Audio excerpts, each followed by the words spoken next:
इलाज है या नहीं है, क्योंकि इलाज तो अभी तक सर्दी जुकाम का भी नहीं है, सर्दी जुकाम की भी कोई वैक्सीन नहीं है। क्या हम उससे डरते हैं? नहीं डरते हैं। क्यों? क्योंकि ज्यादा लोग नहीं मरते हैं। तो सबसे पहले डेथ रेट कैलकुलेट करते हैं कि एग्जैक्टली कितना है। कितने टेस्ट हुए? 40 लाख टेस्ट हुए, उसमें से 2 लाख लोगों को हुआ, तो नियर अबाउट एवरेज कितनी आई? 5% की। अगर यही हमने 4 करोड़ टेस्ट करे होते तो कितने डिटेक्ट हो गए होते अब तक? 20 लाख हो जाते। 40 करोड़ करे होते तो कितने हो जाते? 2 करोड़ हो जाते। टोटल अगर कर लिए होते हमने टेस्ट 130 करोड़ का, तो कितना नंबर निकल करके आ जाता? Near about 5 crore. इसका मतलब 5 करोड़ लोगों को या तो आज की डेट में है या हो चुका है। और एक और मजे की बात यह है कि कोरोना में ऐसा नहीं है कि जिसको भी होता है उन सबके सिम्टम्स आते हैं। 80% से ज्यादा जो केसेस होते हैं वो असिम्टोमेटिक होते हैं, उनमें कोई सिम्टम्स नहीं आते हैं। यानी अगर मुझे हो गया है और मैं ठीक भी हो गया हूं तो मुझे पता तक नहीं है। वो तब मुझे पता लगेगा अगर मैं अपने टेस्ट कराऊंगा जिसको एंटीबॉडी टेस्ट बोलते हैं, और मेरी बॉडी में एंटीबॉडीज मिलेगी, तब मैं कह सकता हूं कि हाँ मेरे को था और वो ठीक हो गया है। तो अभी अगर हम बेसिक सी कैलकुलेशन करें तो 5 करोड़ निकल करके आ रहा है नंबर। उसमें से डेथ कितनी हुई है? 5,800। तो 5 करोड़ में से 5,800 डेथ हुई है। पहले तो इसको कैलकुलेशन को हमको ठीक करना है। डेथ को अंडर रिपोर्ट करने का कोई तरीका नहीं है, बल्कि ओवर रिपोर्ट किया जा सकता है। ओवर रिपोर्ट कैसे? फॉर एग्जांपल आपकी बॉडी में टेस्ट हुआ, आपकी बॉडी में मिला कोरोना वायरस, लेकिन आपके अंदर पहले ही बहुत सारी प्रॉब्लम्स चली रही थी, तब भी आपकी किसी ना किसी वजह से डेथ होने ही वाली थी, बट क्योंकि ये कोरोना आया आपकी बॉडी में, इस वजह से आपकी डेथ हो गई, तो ये ट्रिगर कर गया। तो ये जो 5800 का नंबर है, ये इससे कम तो हो सकता है, इससे ज्यादा होने के चांसेस बहुत कम है। बट एक बार को हम मान लेते हैं कि इतना ही है नंबर, ना कम है ना ज्यादा है, तो कितनी परसेंटेज निकल करके आई? 5 करोड़ में से अगर 5800 डेथ्स हुई हैं तो क्या परसेंटेज निकल करके आई? Near about 0.01%। ये उससे बहुत कम है जितनी डेथ्स हमारे यहां पे होती हैं रोड एक्सीडेंट की वजह से। हर साल की अगर हम एक कैलकुलेशन देखें तो 1.5 लाख से ज्यादा डेथ हो जाती है इंडिया में रोड एक्सीडेंट्स की वजह से। हर 4 मिनट में एक डेथ होती है रोड एक्सीडेंट की वजह से। और अगर अभी आप देखोगे सड़कों पे एक बहुत ही फनी चीज नजर आ रही है, 2 व्हीलर पे जा रहे हैं, मास्क सबने लगाए हुए हैं, कभी भी नोट करना इस चीज को, हेलमेट नहीं पहने हुए, हेलमेट बहुत कम लोगों ने पहने हुए हैं। इससे हमको क्या समझ आ रहा है? क्या ये समझदारी है, बेवकूफी है? क्योंकि हेलमेट ना लगाने की वजह से उनके मरने के चांसेस उससे बहुत ज्यादा है, कई गुना ज्यादा है जितना कि कोरोना से मरने के उनके चांसेस है। तो ये डर है जो चारों तरफ फैल रहा है, और मीडिया डर को और बढ़ाता चला जा रहा है। और क्योंकि सही इंफॉर्मेशन किसी के भी पास में नहीं है, या सही कैलकुलेशन किसी के पास में नहीं है, ये जो अभी हम कर रहे हैं इसको मैथमेटिकल मॉडलिंग बोलते हैं। यानी एक डेटा को देख करके एक मॉडलिंग करी जाए और फिर समझा जाए कि एक्चुअल में जो सही डेटा है वो क्या है। ये नहीं कि लिमिटेड डेटा के बेस पे हम कोई भी कंक्लूजन ड्रॉ कर लें और उसके बेस पे डरते रहें। तो अगर इसका डेथ रेट 0.01% है तो हम सब इतना डर क्यों रहे हैं? क्या कुछ और है जिससे हमको डरना चाहिए, जिससे हम नहीं डर रहे हैं, जिसके बारे में कोई बात नहीं कर रहा है, जो इससे लाख गुना ज्यादा भयानक है? मतलब कोरोना से लाख गुना ज्यादा खतरनाक कुछ है जिससे हम नहीं डर रहे हैं और इससे हम डर रहे हैं। वो क्या है जिससे हमको डरना चाहिए? अनएम्प्लॉयमेंट। अभी पीछे कुछ आर्टिकल्स आए थे न्यूज़पेपर में जहां पे एक फिगर आई थी निकल करके, I am not too sure ये फिगर कितनी सही है कितनी नहीं है, जहां पे आया था कि 13 करोड़ लोग अनएम्प्लॉयड हो गए। इस फिगर से हमको डरना चाहिए। 13 करोड़ लोग अनएम्प्लॉयड होने का मतलब हम समझते हैं कि इसका मतलब क्या है? इसका मतलब ये, अगर इकोनॉमी पॉइंट ऑफ व्यू से देखोगे, कि ये जो 13 करोड़ लोग हैं ये अपने जो खर्चे हैं वो बहुत ही लिमिट में कर देंगे। जिस बंदे की नौकरी चली गई है, क्या वो जाकर के मार्केट में नए कपड़े खरीदेगा? क्या अपने बच्चों के लिए खिलौने खरीदेगा? ट्रैवल एंड टूरिज्म तो भूल ही जाओ। ऐसी और हजारों इंडस्ट्रीज हैं जिनकी धज्जियां उड़ जाएंगी क्योंकि डिमांड कम हो जाएगी ओवरऑल इकोनॉमी के लेवल पे। जब डिमांड कम होगी तो क्या करना पड़ेगा इन ब्रांड्स को, इन कंपनीज को क्या करना पड़ेगा, इन मैन्युफैक्चरर्स को क्या करना पड़ेगा? अपनी सप्लाई को कम करना पड़ेगा। जितनी उन्होंने सप्लाई कम करी, अनएम्प्लॉयमेंट और बढ़ गया। कि आज जो नंबर 13 करोड़ है वो बढ़ करके कितना हो गया? 20 करोड़। यानी ये पूरा का पूरा लूप बन जाएगा। इस लूप को बोलते हैं रिसेशन, जो ग्लोबली ऑलरेडी रिसेशन आ चुका है। और अगर यही रिसेशन और डीप होता चला जाए तो उसको बोलते हैं डिप्रेशन, जहां से एक इकोनॉमी को बाहर आने में 5 से 10 साल लगते हैं। तो इकोनॉमी का पहले ही बुरा हाल था, प्लस इस कोरोना की वजह से और बुरा हाल हो गया है, प्लस जो रहा सहा हमारा जो अपना डर है वो सिचुएशन को और खराब करता चला जा रहा है। और इस डर को हर कोई बढ़ा रहा है, कोई भी कम करने का काम नहीं कर रहा है। एक्चुअल में अगर आप मेरे स्टैंड पॉइंट से देखोगे तो डरने की कोई जरूरत ही नहीं है, क्योंकि जो डेथ रेट है वो बहुत ही कम है। तो हम डर क्यों रहे हैं? सोचो। बस इसलिए कि डेथ नहीं होनी चाहिए। अगर यही हमारा ऑब्जेक्टिव है कि डेथ नहीं होनी चाहिए, मतलब हम कहते हैं कि किसी की डेथ नहीं होनी चाहिए, तो फिर तो लॉकडाउन परमानेंट हो जाना चाहिए, सड़कों पे निकलना ही नहीं चाहिए, क्योंकि सीधा सीधा 1.5 लाख डेथ बचेंगी। 1.5 लाख लोग जो हर साल एक्सीडेंट में मरते हैं, उनको हम बचा सकते हैं ना, उनकी लाइफ बच जाएगी। परमानेंट कर दो लॉकडाउन को। कैसा है आइडिया? ये बिल्कुल ऐसा है जैसे मैंने एक आदमी की एक कहानी सुनी थी, उसके घर में एक चूहा घुस गया, तो उस चूहे को उसने पकड़ने की बड़ी कोशिश करी, लेकिन वो चूहे को नहीं पकड़ पाया। तो एंड में उसने क्या किया, घर पे आग लगा दी, अपने घर में आग लगा दी। उसके बाद भी चूहा तो बच करके निकल गया, घर चला गया, घर जल गया।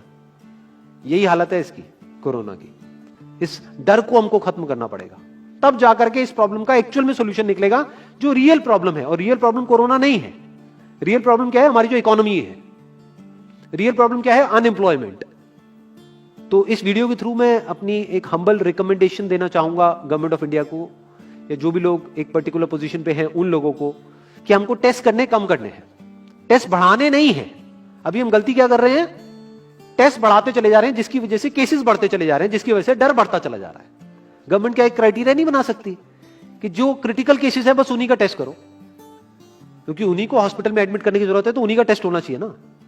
जो वैसे ही ठीक हो रहे हैं, अपने आप ही ठीक हो रहे हैं, जिनको माइनर सिम्टम्स हैं और वो खुद ही ठीक हो रहे हैं, उनका टेस्ट करने की क्या जरूरत है? उससे तो पैनिक और बढ़ेगा। और अगर टेस्ट कर भी दिया तो हम करने क्या वाले हैं? उनको क्या हॉस्पिटल में एडमिट करने वाले हैं? नहीं, घर पे क्वारंटाइन करने वाले हैं। अभी जो क्वारंटाइन वाला फंडा है, ये भी जब बेस छोटा होता है तब तो काम करता है, जब करोड़ों में हो जाता है तब काम नहीं करता है। मैं अगर एग्जांपल से समझाने की कोशिश करूं, जो मेरी थॉट प्रोसेस है उसको इमेजिन करो। एक ऐसी सिचुएशन है कि हम एक घर में है और चारों तरफ से बाढ़ आई हुई है, और ये जो घर है हमारा वो ऐसा है, इसको इमेजिन करो, जहां पे हजारों दरवाजे हैं। तो हम क्या करें, इसमें से एक दरवाजे को पकड़ लें और उसी को पक्का करते चले जाएं। ये है क्वारंटीन, और बाकी के हजारों खुले पड़े हैं। एक को हम पक्का करते चले जा रहे हैं, क्योंकि यहां से पानी अंदर नहीं आना चाहिए। इंडिया की पॉपुलेशन क्या है? 130 करोड़। टेस्ट कितने हुए हैं अभी तक? 40 लाख। दिल्ली के कितने हो रहे हैं? 1 लाख। महीने के कितने हुए? 30 लाख। साल के कितने हुए? 3 करोड़ 60 लाख। तो यानी कि अगर हमको सबका टेस्ट करना है तो कितने साल लगेंगे? 36 साल। तो जब हमको दिख रहा है साफ साफ कि हम सबका टेस्ट कर ही नहीं सकते, तो हम टेस्ट क्यों बढ़ाते चले जा रहे हैं? या तो सबका टेस्ट करो और सब में से सबको देख करके सबको क्वारंटाइन कर दो। ये बिल्कुल ऐसा हुआ कि वो जो घर है जिसकी मैंने अभी बात करी, या तो उसको हर तरफ से सिक्योर करो कि अगर उसके 1000 दरवाजे हैं तो एक को बंद मत करो, सारे बंद कर दो। तब आप कह सकते हो कि यहां पानी अंदर नहीं आएगा, कि हमने 130 करोड़ लोगों का टेस्ट कर लिया है, उसमें से केसेस निकल गए हैं 6 करोड़, और 6 करोड़ को हमने क्वारंटीन कर दिया है। अब ये आगे नहीं फैलेगा, अब 6 करोड़ से 10 करोड़ पे नहीं जाएगा। बट हमने टेस्ट ही करे 40 लाख, जिसमें से केसेस आए 2 लाख। अगर इन 2 लाख को हमने क्वारंटीन कर भी दिया तो बाकी करोड़ों लोग तो बाहर घूम रहे हैं ना, तो उससे होगा क्या? तो अब हमको समझ जाना चाहिए कि इसको रोकने का कोई तरीका नहीं है।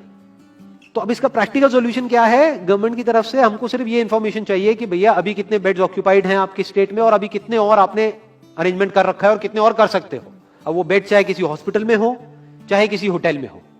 और प्लस ये इंफॉर्मेशन क्यों नहीं जा रही लोगों के पास में कि इतना डरने की जरूरत नहीं है जितना आप डर रहे हो। हाँ ठीक है, प्रिकॉशंस लो, सेफ्टी मेजर्स लो, सोशल डिस्टेंसिंग को मेंटेन करो, लेकिन इतना डरने की जरूरत नहीं है जितना आप लोग डर गए हो, क्योंकि डेथ रेट कम है। ये इंफॉर्मेशन जानी चाहिए अब लोगों के पास में, वक्त आ चुका है। अगर ये नहीं गई तो प्रॉब्लम सॉल्व नहीं होने वाली इकोनॉमी के लेवल पे।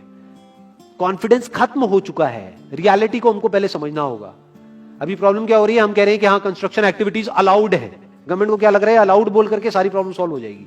अलाउड तो हो गई, बट मेरे जो फ्रेंड्स हैं जो कंस्ट्रक्शन इंडस्ट्री में हैं, वो बता रहे हैं कि लेबर ही नहीं है, लेबर सारी अपने गांव चली गई है। तो अब कौन कंस्ट्रक्शन करेगा वहां पे? अब ये लेबर चली तो गई है, इसको वापस कैसे बुलाओगे? मीडिया में अगर रोज ये दिखेगा कि केसेस बढ़ रहे हैं, केसेस बढ़ रहे हैं, केसेस बढ़ रहे हैं, वापस आएंगे वो लोग? 1 से लाख नहीं आएंगे। तो उनको मीडिया में क्या दिखना चाहिए, न्यूज में क्या दिखना चाहिए? कि अब ये प्रॉब्लम सॉल्व हो रही है। तो लोगों के अंदर का डर निकलना चाहिए। यानी जो भी मैंने अभी तक कहा, अगर मैं उसको सम अप करूं तो वो क्या है प्रैक्टिकली, अगर पॉइंटर्स में सॉल्यूशन देखा जाए। नंबर 1 मोस्ट इंपॉर्टेंट, टेस्ट धीरे धीरे हमको कम करने हैं, बढ़ाने नहीं है। दिन के 1 लाख टेस्ट हो रहे हैं, मैं ये नहीं कह रहा कि एकदम से 10,000 कर दो, 1 लाख के 90,000 कर दो, एटलीस्ट बढ़ाओ मत। समझ गए? 1 लाख के 1.5 लाख टेस्ट मत करो दिन के, 2 लाख मत करो, क्योंकि तब भी 36 साल लगेंगे पूरा करने में। अगर आपने स्पीड डबल भी कर दी तब भी 18 साल लगेंगे। 18 साल तक तो पता नहीं ये बीमारी कहां होगी, किसी को याद तक नहीं होगा। तो करना क्या है गवर्नमेंट को, अगर थोड़ा सा सेंसिबली चले कि टेस्ट को धीरे धीरे कम करते चले जाओ, यानी 1 लाख से 90,000 कर दो, फिर कुछ दिन बाद 80,000 कर दो, फिर 70,000 कर दो। इसकी वजह से क्या होगा, मीडिया में केसेस कम होते हुए दिखेंगे, अखबारों में केसेस कम होते हुए दिखेंगे, हर जगह पे जहां पे अभी आ रहा है कि अभी तक की सबसे बड़ी फिगर, आज तक के सबसे ज्यादा केसेस, वो सब धीरे धीरे कम हो जाएंगे। कम मीडिया में पैनिक फैलेगा, कम पैनिक फैलेगा लोगों में, धीरे धीरे लोग बाहर निकलना शुरू होंगे, जो अभी नीड ऑफ द आवर है। धीरे धीरे लोग बाहर निकलेंगे, धीरे धीरे डिमांड बढ़ेगी, धीरे धीरे लोगों में कॉन्फिडेंस आएगा, धीरे धीरे लोग जो गांव चले गए हैं वो वापस आएंगे, एक्चुअल में काम शुरू होगा। ऑन पेपर नहीं कि काम शुरू हो गया है, एक्चुअल में लोगों का काम शुरू होगा, लोगों का काम शुरू होगा, इकोनॉमी शुरू होगी।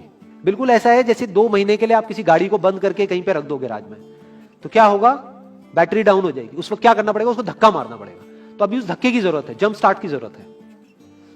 अब जो टाइम है वो डरने का नहीं है, इस डर को खत्म करने का है, क्योंकि कोरोना ने जितने लोगों को नहीं मारा, ये डर मारने वाला है असलियत में। तो अब इस डर को खत्म करने का टाइम आ गया है। अब हम सबको मिलकर के दिमाग ये लगाना है, ये नहीं कि डर को कैसे बढ़ाएं, बल्कि दिमाग ये लगाना है कि डर को कैसे कम करें या खत्म करें, और लोगों के कॉन्फिडेंस को कैसे वापस से लेकर के आए।